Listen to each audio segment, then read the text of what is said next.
The horizon. That's a horizon line. What is it? What else is it called? Point of view. A picture plane. Starts with a P. Picture plane. Starts with a P. Yeah. I like the way you think, Enrique. You see we're there. So this is your picture plane, and it's also your horizon line. So we're looking for some economy of motion here. So we'll set up.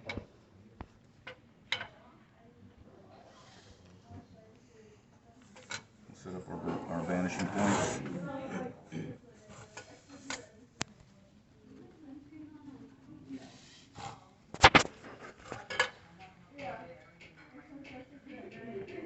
Two vanishing points there. So we're looking at this thing this way, and we're going to look at it at eye level. That's always a good perspective. You know, Mr. Me and I were doing a presentation the other day with some interns, and they kept drawing it perspectives like you're up in a helicopter looking down. That's all great, but you know, you want to see what it's like walking up to the front door. Like, I don't mind those, but you know, there's a time and place for those. Okay, so trick question: how many measuring lines can I ascertain from the position of the drawing, horizon line, picture plane? How many measuring lines can I ascertain from that? 2. You're saying 2? However many you want. You're saying 1? However many you want. However many you want. I like that answer. Anybody else? Martin? He's saying 1? No, I agree with it. However many you want. Okay, we got open-ended here. 1?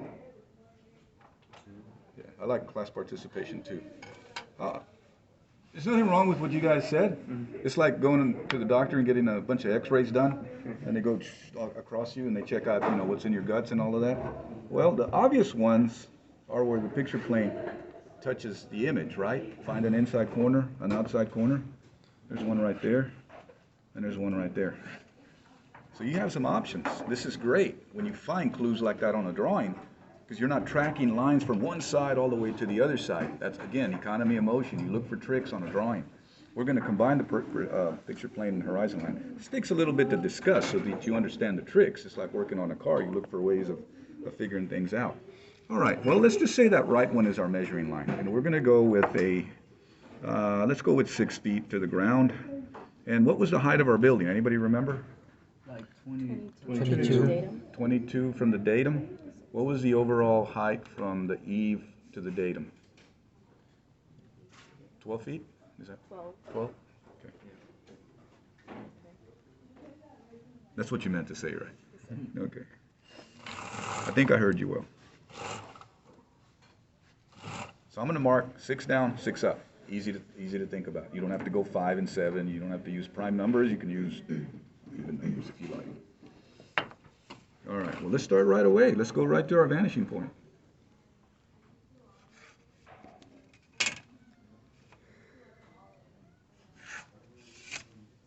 We're drawing this from this point of view. These things are fading that way. The other part is fading the other way. We'll have a third perspective point. We'll even have a fourth, but not to worry about that. Our station point happens to be right in line with the corner of that. So if we ran a line straight through there, we could say that that's a given. That's not a measuring line, though, that particular line at that corner. The measuring line's behind, so don't let that fool you. Draw this full, the perspective lines control that, the ones that fade back to the point there. So what we've drawn there is we've drawn this plane already. We've set up that plane already. Let's continue with that plane. Let's work everything on that plane. Stay on that plane right now. Go back to your station point, which is way down here. Let me do this in red so you can see that.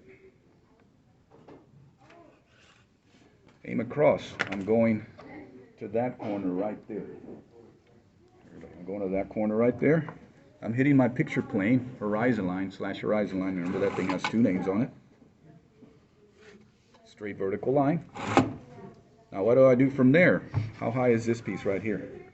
8 feet. 8 feet. Go back to my measuring line, conveniently located to the right there.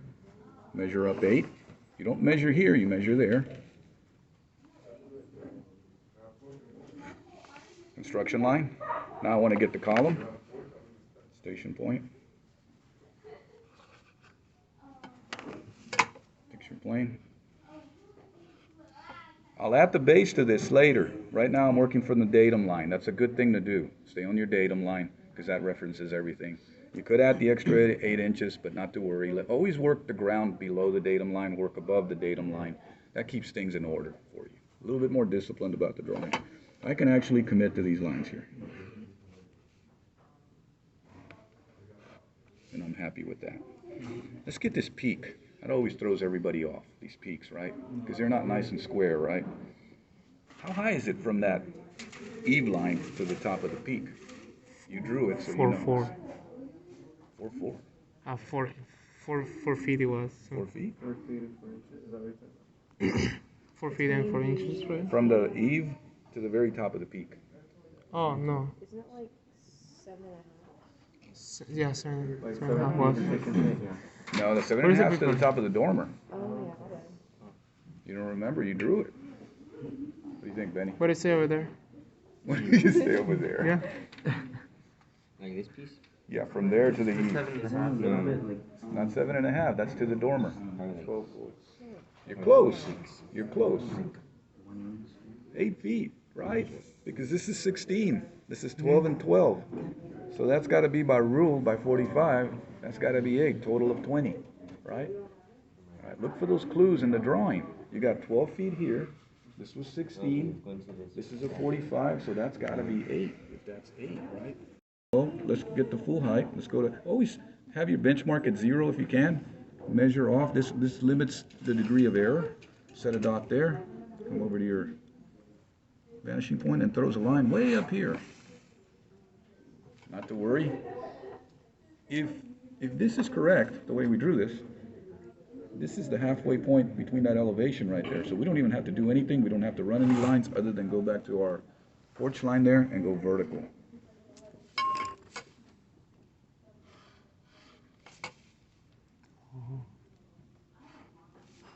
There's our gable. It's all done. Commit to that other side.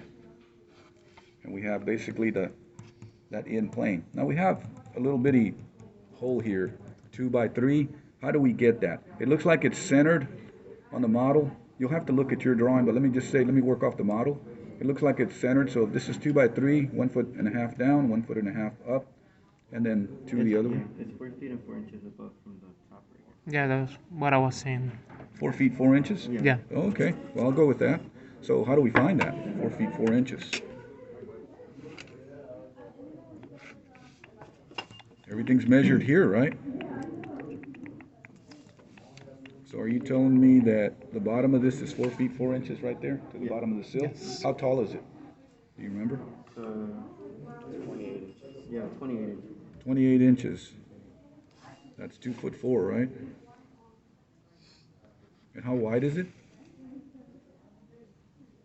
This is important because you can't do the elevation for you can't do the elevation for the width. How wide is it? 2 2 feet? Let's go with 2 feet. That's 2 easy. feet. All right.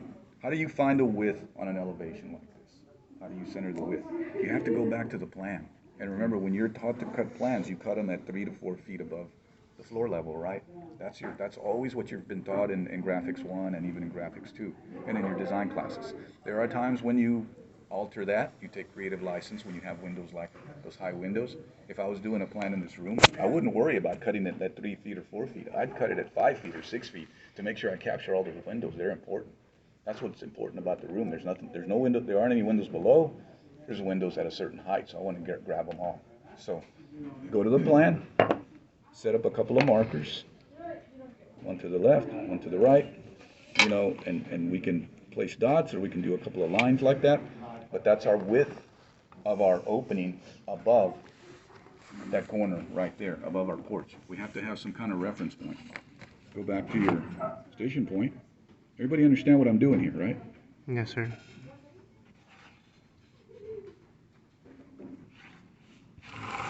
Once you get here,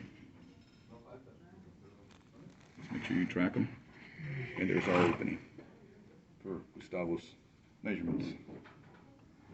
Right, I'll leave that alone for a while. Let's continue with the other side to the left, this part here with the saddlebag. By the way, you're not going to find the term saddlebag in an architectural vocabulary book. That's just something we use loosely in the profession. Some architects use it, some people say that's a saddlebag. It looks like the saddlebags on a saddle, on a horse or whatever. All right, let's start with the ridge first. Know what you do. Just seeing what you can, and take away from the drawing. Eve and ridge. That's why those terms are so important. Benchmark down here. The drawing's starting to take shape. It's starting to turn its corner. We have a horizon line picture plane hitting that corner where there's a measuring line there. We can commit to that line right there. That line and that line are going to be equal in length, height, because they're on the picture plane. They're on the horizon line there, so they're both going to work together there. Let me show you where the horizon line is here, so we don't forget that. There's our blue sky meeting the ground. All right, so what can we take from there? We go back to the right vanishing point and show your construction lines. Now, I don't want to do this one here. Why do I not want to do that line right there? Even though it's implied, I don't want to draw a line there. I just drew it there just to show you. I didn't want to continue it all the way. Why do I not want to do that? Look at your model. The clue's there. No, we're talking about the saddleback. Because the roof, the roof is not nice and square there. If I draw a line here, I'm implying that I have a flat roof or a squared edge there. I have a pitched roof. It's following the roof line. So I'm going to leave that one alone for a little bit. I'm not going to mess with that. You drew the elevations, so you know this height, right? You know what that height is. Anybody know what that height is? Remember that there wasn't a dimension there. 8 feet. 8 feet, yeah. It's pretty close to 8 feet. What's 8 feet on our project here? You look for clues again. What's 8 feet? The porch, right? The porch is 8 feet. This is 12. This is 8. So that's going to help us. We can measure right there, 8 feet. It's the beauty of this. Or we can drag this line across and find an 8-foot marker. That way we're not dragging tools. We're saving some time. Everybody can see, right? Good here. Let's finish out the rest. There is a point right here. I'll put these points in red.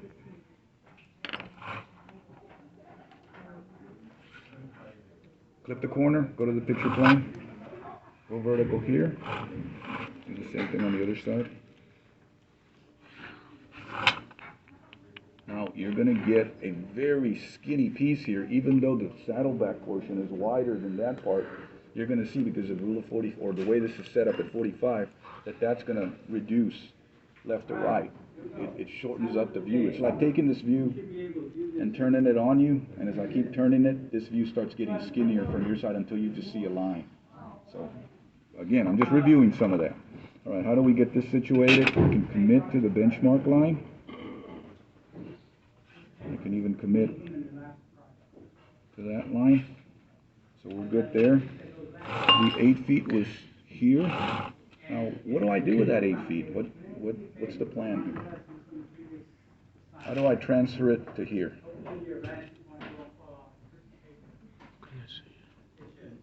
Any thoughts? Can I do Yes. that and that? Does that make sense? Mm-hmm.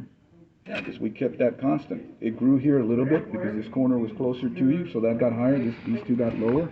Now, what else do I do there? How do I find it? How do I resolve this angle? Well, I got a clue for you. Go back to the plan. And you know where the plan started here on the front, which is this portion here. We're going to draw a ridge line all the way across, and I'll dash this ridge line in here. That's the length of our true ridge line. That's this line here.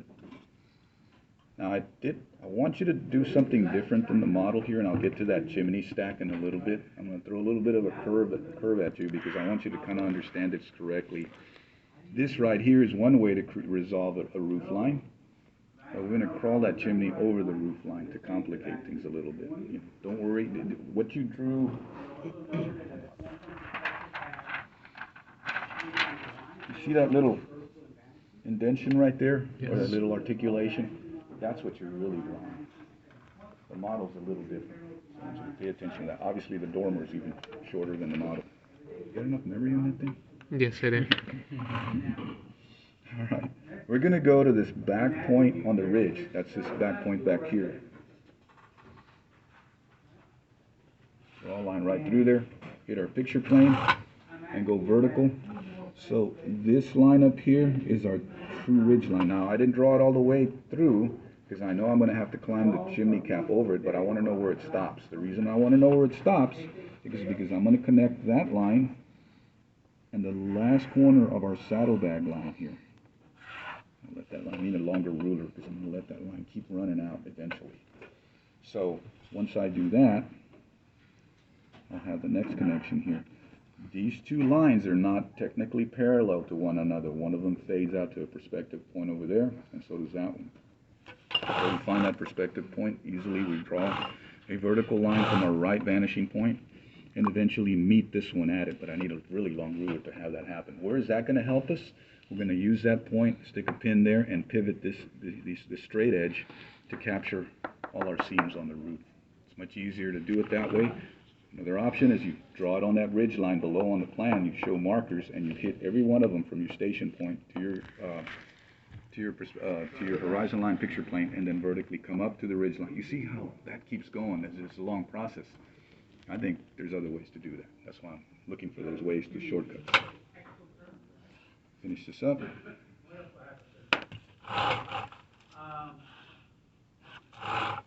Horizon line to the ground. There's our form right there. Can everybody see the form taking shape?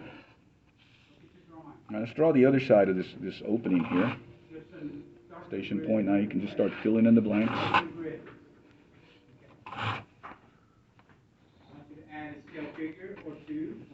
How do we get the inside of this thing? We still got the rest of this column, right? Gotta get that. Any thoughts on how we figure out the inside? Assign depth to that? We go from that one right there to the Back there? Okay.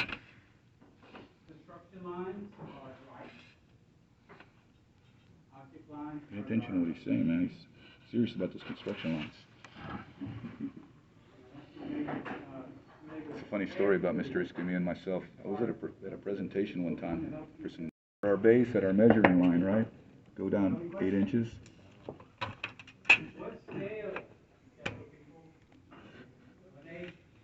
Drag this around. You may have noticed on the handout there that the porch level is slightly lower than the benchmark, right? Why would we do that? Why would we put the porch level slightly lower? Did we have that discussion in here the other day about why we do that? I believe so. Well, yeah, if it's raining, you don't do that, right? I'm going to draw it erroneously here, just to prove a point. So that's your threshold to your front door. Your porch is at the same level. In a driving rain, what happens if you don't have the proper slope? You're sitting there in your living room watching your favorite March Madness game, and what happens? The water comes right in. And you're like, oh crap, I got to go get some towels, blankets, or whatever to dam that up. That's not good. That's not good practice. So how do we resolve that? Well, let's split the difference easily. You don't even have to scale this.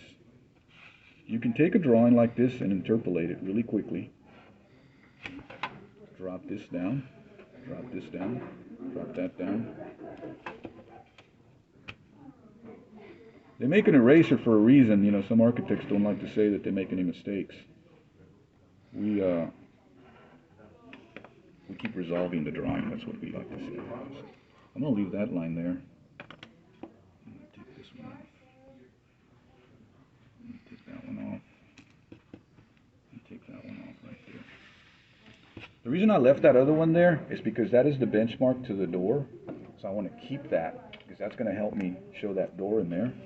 The door on mine is, what is it, 4 feet? Is it 4 feet for you guys too? Okay, draw there.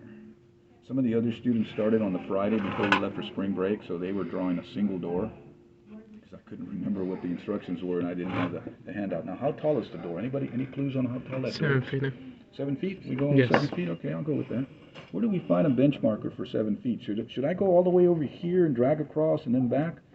There's one right there, right? I could use that measuring line right there. So why don't we measure there, 7 feet? Hold that. And we go to this perspective point on this side. Drag it there. Drag it over. We're missing a line at the soffit, right? Finish the soffit also. The soffit, the underside of that porch, or the ceiling in that porch.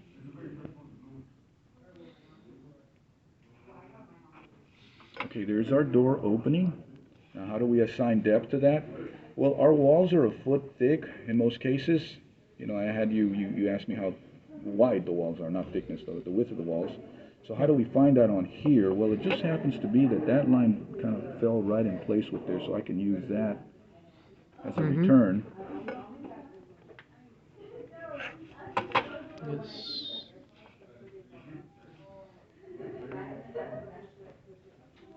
Very slight little articulations that you make on the drawing really help. Even that small little line that I did there helps. There's probably a threshold there, so I'm going to do a very light line. But that's the entrance. That assigns depth to that. So all of that is darker because that's the inside of the building, or the inside of the space there. So there's our shape, basically. All right, so I would need a longer straight edge. Anybody have a long straight edge to the point here?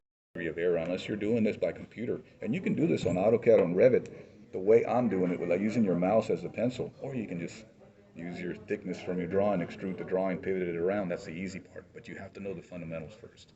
And if you use any of that software, like I heard you guys talking earlier, you know, that's very beneficial. Of course, I'm going to insert a line there just to have that ready to assign depth to that. All right, let's think about these seams. How do we get these seams? Well, we need to know where they're at. And of course, I had you draw them on the elevation so you get familiar with them. Oh, even before that, let's get that chimney. That was the part that I wanted to talk to you about. So how do we get this this drawn on our big drawing here? So I believe it's 3 feet by 3 feet, right? Somewhere along those lines. Yeah, like in between 3 and 4. 3 and 4, okay. Let's go with the 3. So I'm going to draw that chimney stack right in here. Goes all the way to the edge. Some of you asked me how big that chimney was. Let's red this out so we can see it really well.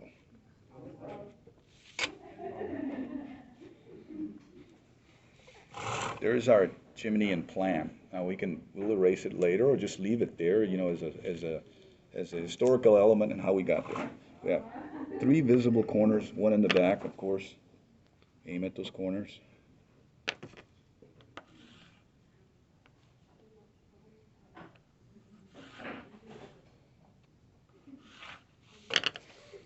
It's picture plane there, there, and there. Bring those lines up. Bring those lines up. So we have them on our drawing. Now, because we're coming at an angle, it makes it a little tricky. There's a little bit of degree of difficulty there on how we handle that. So we need to know that elevation mark right there so we know how far to go. We also should know how high that stack is above our ridge line. Do we have any dimension there? Well, we have the 22 feet, right? That's all we have right now. So let's get the height of this first. Let's get it stacked like it lives there proudly. So we had 20 feet, 12 feet, plus 20 feet. Let's mark 20 feet here. Or 22, I'm sorry. Come up to your right vanishing point. Run that across. We're going to your ridge there. From the ridge, come all the way back. Now, there are other ways to do this. You could go to the eave and go behind the building, or you could go this side, come to this side, and then go back up, then come back down. You're right on the center of the ridge, according to the model, according to the drawing, so might as well use the ridge as your trace back element there. We drew this entire ridge in its total length. I stopped it shy, but I know where it stops. So I know that 22 feet way back here is right there at that point. That X right there. But I also know that where it relates to the chimney and plan, that's back here. So I need to drag that back over here to the front so I know where the front of the chimney stack is. A lot of things to think about, right? So I'm right there. So I am going to go to that point. Right at the front there. Come back up. And I'm on my ridge right there. Using a magnifying glass to see all this.